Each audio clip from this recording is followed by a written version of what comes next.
Hello， 大家好，歡迎嚟到法仙社，我係 Jackie， 我係 Cardia。上集講咗2026年嘅流年內容，今集就講翻丙午年嘅生肖運程。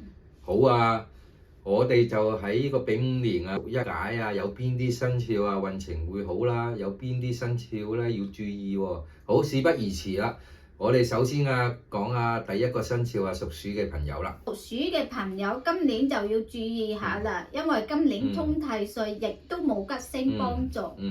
沖太歲主要就係會發生變遷，容易有轉變，譬如轉搬屋啊，運程上都會有起伏嘅，所以今年都要謹慎行事。今年有一粒大耗星嘅關係，財運方面就要小心破財。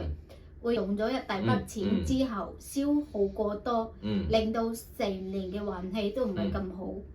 如果消耗啲小數目就當破財擋災，因為今年亦都有一粒災煞星，災煞星嚟到今年就要好小心，佢係主是非、災禍、意外、疾病嘅。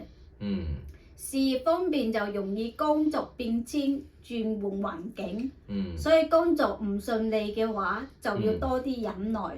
另外感情嚟講，因為今年沖太歲啊，屬鼠嘅朋友如果有另一半或者拍緊拖，就要忍容、包容，避免發生感情嘅變化。今年亦都有一粒天哭星嘅關係，容易有情緒化、口舌是非，導致內心痛苦嘅。所以今年冷靜啲處理感情問題啊，工作問題。整體嚟講，屬鼠嘅朋友喺今年就要加以留意各方面嘅轉變。特別留意嘅月份就係4月、6月、8月、12月。